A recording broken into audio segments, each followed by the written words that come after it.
Hello प्यारे प्यारे बच्चों, स्वागत है आपका पीडब्ल्यू के टेस्ट सीरीज चैनल पर। मैं हूं आप सबकी दीक्षा मैम और आज हम बड़े एक इंपॉर्टेंट टॉपिक की यार बात करने वाले हैं और ये है टाइम मैनेजमेंट। अरे वो वाला टाइम मैनेजमेंट नहीं कि पूरे दिन में आपको टाइम टेबल बनाना है, ये करना है, नहीं, मैं उसकी नहीं बात करी। मैं बात कर रही हूँ कि जब तुम वो एग्जाम में बैठे होगे जिसके लिए तुम पूरा साल तैयारी कर रहे हो, उस एग्जाम के अंदर तुमको कैसे सब्जेक्ट वाइज अपना टाइम मैनेज करना है ताकि कोई आपका जो एग्जाम है, कोई पोर्शन है एग्जाम का, भाई वो तुम्हारा छूट ना जाए। तो ये एक सबसे इंपॉर्टेंट बात होती है। हम पूरा साल मेहनत कर लेते हैं, 2-2 साल मेहनत कर लेते हैं, पर हम जब वो 3 घंटे बैठते हैं ना एग्जाम वाले हॉल में, वहां जाके हम कुछ ना कुछ गड़बड़ कर देते हैं कि हमारा आता हुआ पेपर छूट जाता है और भाई उसके बाद आके हम रोते हैं, है ना।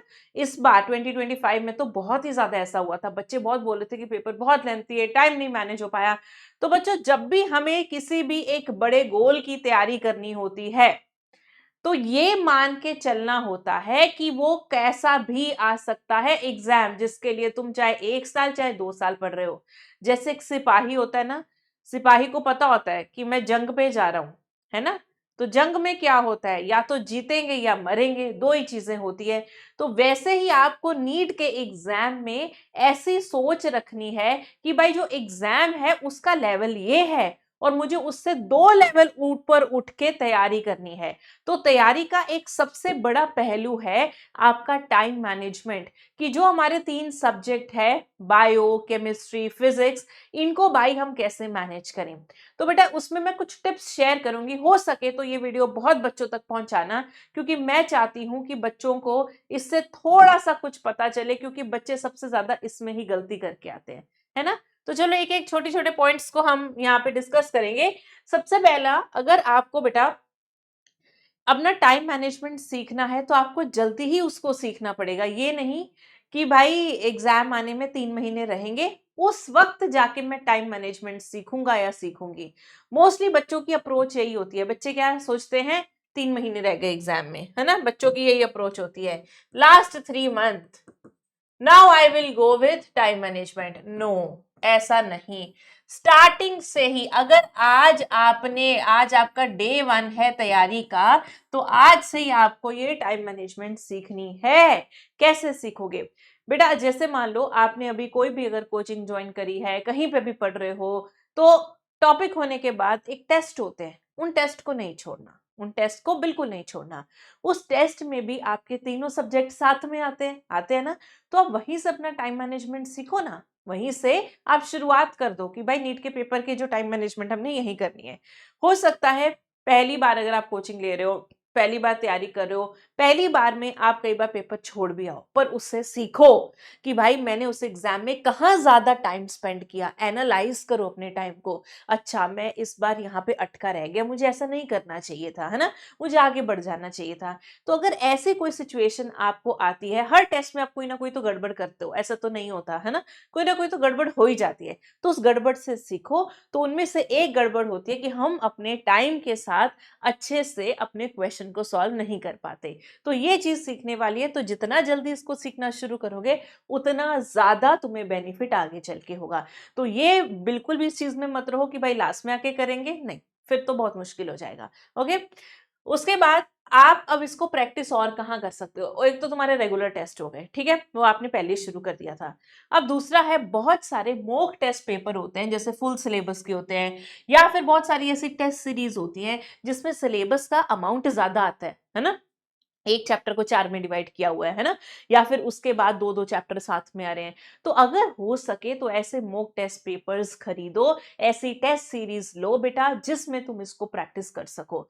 और इसमें क्या होता है ना, इट्स नॉट जस्ट अबाउट कि एक्स्ट्रा क्वेश्चन है कहीं और से ले लेंगे, नहीं। जब तुम उस टेस्ट वाले माहौल में बैठते हो ना, आपको तभी वो प्रेशर फील होता है, आपको तभी समझ में आता है नीट में क्या होगा। अगर तुम नॉर्मली जहां रोज पढ़ रहे हो, वहां जाके रोज टेस्ट दे रहे हो, फिर भी आपको वो वो प्रेशर नहीं फील हो रहा होता, क्योंकि रोज वहां पढ़ रहे हैं, वहीं पे तो टेस्ट देते हैं, काफी टाइम से देते आ रहे हैं। पर जब आप कोई ऐसा टेस्ट सीरीज ज्वाइन करते हो, कुछ ऐसे मॉक टेस्ट पेपर को घर पे बैठ के चाहे सॉल्व करो, पर मॉक टेस्ट पेपर हो फुल सिलेबस वाले, तो उससे हमको क्या पता चलता है कि नीट के एग्जाम में जब पूरा सिलेबस आएगा, उसमें समय लगता है चीजों को ढूंढने में, ब्रेन को भी तो थोड़े सेकंड्स लगते हैं ना। एक क्वेश्चन रीड किया, ब्रेन भी तो पहले समझेगा इस चैप्टर का है क्वेश्चन, इस टॉपिक का है, तो उसको भी थोड़ा समय लगता है। तो वो जो टाइम मैनेजमेंट है और एक सिर्फ रेगुलर टेस्ट की टाइम मैनेजमेंट है, उसमें बहुत अंतर होता है। तो ट्राई करो मॉक टेस्ट पेपर और कोई भी टेस्ट सीरीज ऐसी हो उसको जरूर ज्वाइन करो, उससे आपको मल्टीपल बेनिफिट मिलते हैं, जिसमें से एक बेनिफिट है टाइम मैनेजमेंट सीखने का, कि आपका जो टॉपिक वाइज या कह लो आपका सब्जेक्ट वाइज टाइम कैसे मैनेज करना है। ठीक है, उसके बाद आता है, अब आपने मान लो टाइम मैनेजमेंट सीख लिया, ठीक है, अब जैसे हम एक बात लेते हैं छोटी सी, हमारे 3 सब्जेक्ट हैं, एक है फिजिक्स, एक है केमिस्ट्री और एक है बायोलॉजी। वैसे तो हर बच्चे का करने का ढंग अलग होता है, पर मैं बच्चों को हमेशा ये कहती हूं इस मैनर में सॉल्व करो, 1 2 3। ऐसा क्यों? क्योंकि बायोलॉजी 99% इज फैक्चुअल, ठीक है, 99% फैक्चुअल होती है। 1% ये है कि हर क्वेश्चन में थोड़ी सी कोई ऐसे घुमा के चीज पूछ ली कि जिसमें आपको बहुत समय लग रहा है सोचने का, या थोड़ा सा आउट ऑफ सिलेबस आ गया। बट मोस्टली आपको बायोलॉजी में सेकंड्स में आंसर याद आ जाते हैं, सेकंड्स में क्वेश्चन हो जाते हैं ना बच्चों, कई क्वेश्चन सच में सेकंड्स में हो जाते हैं। तो अगर आप बायोलॉजी पहले करते हो, वैसे भी आपने उसमें चीजें बहुत सारी याद करी होती है, ताजी ताजी होती है, तो वहां जाके मैं कहती हूँ उल्टी कर दो, वो वाली उल्टी नहीं, आ वाली नहीं, कि जो आपने याद किया है उसको जल्दी से सॉल्व कर दो। तो सबसे पहले अप्रोच ये रखा करो कि बायोलॉजी करो और मिनिमम टाइम लो बायोलॉजी में, पर ये भी नहीं घोड़े पे सवार होकर पढ़ रहे हो, दगड़ दगड़ करो और अच्छे से रीड भी नहीं किया, इनकरेक्ट को करेक्ट पढ़ लिया, ये गलती भी नहीं करनी है। ये आप जैसे जैसे प्रैक्टिस करोगे, बहुत सारे mock test paper, test series या टेस्ट दोगे, क्वेश्चन सॉल्व करोगे, वो चीज आप सीख जाओगे। तो सबसे पहले अप्रोच रखो बायो करने की, फिर आओ केमिस्ट्री पे। केमिस्ट्री में भी बहुत चीजें समझने वाली होती हैं, बहुत सारी चीजें सॉल्व करने वाली होती हैं, बट फिर भी फिजिक्स से कंपैरिजन में थोड़ी सी इसमें भी फैक्चुअल पार्ट होता है ना, राइट। फिर आता है बेटा आपका फिजिक्स, जो आपको सबसे ज्यादा डराता है, जिसके लिए आपको कूल माइंड चाहिए होता है। जैसे हम एग्जाम में बैठते हैं, कभी भी हमारा माइंड कूल नहीं होता, चाहे जितना मर्जी टॉपर बच्चा हो, वो सबसे पहले फरोल के देखेगा फिजिक्स में क्या क्या है, केमिस्ट्री में क्या क्या है, बायो में क्या क्या है। उसमें ज्यादा समय नहीं गंवाना है, क्योंकि आपका अप्रोच होना चाहिए कि पहले बायो करो। जब आपने ये कर लिया, ये कर लिया, यहां पहुंचते पहुंचते तुमको पता है 2 सब्जेक्ट में ऑलरेडी कर चुका हूं, अब मैं इसको आराम से सॉल्व करूंगा, ठीक है। तो उससे क्या होता है, आपका जो माइंड है वो थोड़ा सा रिलैक्स हो जाता है फिजिक्स के लिए। दूसरी चीज बेटा आपको क्या करनी है, अब बात आती है ओएमआर की। ओएमआर को कैसे फिल करना है? अब बच्चे क्या करते हैं, 2 अप्रोच लेते हैं। पहली अप्रोच ये लेते हैं, एक क्वेश्चन सॉल्व करेंगे फिर उसका आंसर लगाएंगे, एक क्वेश्चन सॉल्व करेंगे फिर उसका आंसर लगाएंगे, ठीक है। फिर बच्चे क्या करते हैं, पहले सारा सॉल्व कर लेते हैं, पूरा सब्जेक्ट जैसे बायोलॉजी, फिर उसका ओएमआर लगा देते हैं, फिर अगले सब्जेक्ट पे जाते हैं, फिर उसका ओएमआर पे लगा देते हैं। और कई बच्चे होते हैं सारा सॉल्व करके फिर ओएमआर लगाते हैं, ये बिल्कुल नहीं करना चाहिए। मैं अपने एक्सपीरियंस से आपको बता रही हूँ, कभी भी ऐसे मत करो कि मैं पहले पूरे तीनों सब्जेक्ट करूंगा फिर ओएमआर लगाऊंगा, no, don't do it. It's best कि अगर आप या तो 10-10 क्वेश्चन का हिसाब लगा लो, या फिर आप सब्जेक्ट वाइज हिसाब लगा लो। 10-10 क्वेश्चन का अगर आप हिसाब लगाते हो, उससे बेनिफिट क्या होता है कि कई बार क्या होता है, बच्चे ना जब साथ में सारे आंसर लगाते हैं, एक भी आंसर ऊपर नीचे हो जाए तो नीचे वाले ले डूबते हैं, होता है ना ऐसे, कि एक का गलत लगा दिया तो नीचे वाले अपने आप गलत हो गए, फिलिंग ही गलत हो गई, ऐसे बहुत बच्चों के साथ होता है। तो अगर आप 10-10 का हिसाब लगाओगे, 10 कर लिए फिर 10 लगाओगे, उससे आपको श्योरिटी हो जाएगी कि मैंने सही तरीके से लगाए हैं, क्वेश्चन नंबर के हिसाब से लगाए हैं।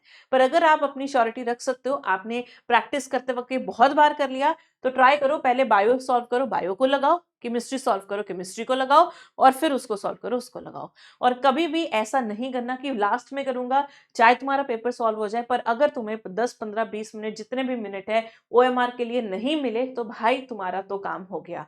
और अगर मान लो ओएमआर बनने में रहे ही 10 मिनट, 10 मिनट में तुम तो कर दोगे कुछ कुछ गड़बड़, वो अच्छे से उसको फिल ही नहीं कर पाओगे, है ना। तो ऑलवेज ट्राई भाई, जो हो गया उसको अच्छे से कर लो, ठीक है, उसका ओएमआर पे लगा लो। अब बात करते हैं, अब आप नीट के एग्जाम में बैठे हो, एकदम से तुम्हें क्या हो गया, तुम में हड़बड़ाहट हो गई कि आज मैं कुछ नया कर दूंगा, है ना। पूरे 2 साल तुमने मेहनत करे, या साल मेहनत किया, उसमें तुमने एक अप्रोच लगाई कि पहले बायो करते हो, फिजिक्स करते हो, केमिस्ट्री करते हो, जैसे भी करते हो, वो बढ़िया चल रहा था, उससे तुम्हारा टाइम मैनेज था। अब तुमने सोचा नहीं, पहले मैं फिजिक्स करूंगा, मैं बायो नहीं करूंगा क्योंकि मुझे कुछ कुछ हो रहा है। अब उस कुछ कुछ के चक्कर में तुम अपना खराब कर दोगे टाइम मैनेजमेंट, तुम्हारा टाइम हो जाएगा बिल्कुल अपसेट। अब तुम जितना पर्टिकुलर टाइम एक सब्जेक्ट को देना चाह रहे थे वो आप उसको नहीं दे पाओगे। तो मेक श्योर बायो को जल्दी से निपटाओ ताकि बाकी 2 के लिए तुम्हें समय मिले। और बायो तभी निपटेगी अगर उसके सारे कॉन्सेप्ट आपको अच्छे से पता है, उसके क्वेश्चन अच्छे से रीड करें, नहीं तो फिर निपट ही जाएगी वो। ठीक है। नाउ द थिंग इज कि बच्चे, अगर आप एग्जाम में बैठे हो, कोई भी नई चीज ट्राई मत करना प्लीज, मैं हाथ जोड़ रही हूँ, जो पहले करते आ रहे हो वही करो। अब आपको रहना क्या है, रिलैक्स रहना है। आप अपने माइंड को नहीं समझाया करो कि चाहे बहुत सारे बच्चे बैठे हैं, चाहे मेरे दिमाग में अनचंद बातें आ रही हैं कि अरे सीट तो इतनी है, बच्चे तो इतने सारे बैठे हैं, सब तो बहुत आराम से पेपर सॉल्व कर रहे हैं, मतलब सबको आता है, मेरा तो सीट मिलेगा ही नहीं। ये चीजें दिमाग में नहीं लानी। हो सकता है कि आप उनसे ज्यादा अच्छा स्कोर करके आओ, आप उनसे ज्यादा अच्छा कॉलेज ले लो, तो जो आसपास बैठे हैं आपको उनसे कुछ नहीं लेना देना। आपने बहुत पहले मेहनत शुरू करी है, आपने बहुत सारे पेपर दिए हैं, उनमें अच्छे मार्क्स भी आए हैं, टाइम भी सही आपने यूटिलाइज किया हर सब्जेक्ट में, पेपर छूटा भी नहीं, तो आज भी वही होगा, आज भी तुम्हारे साथ अच्छा ही होगा।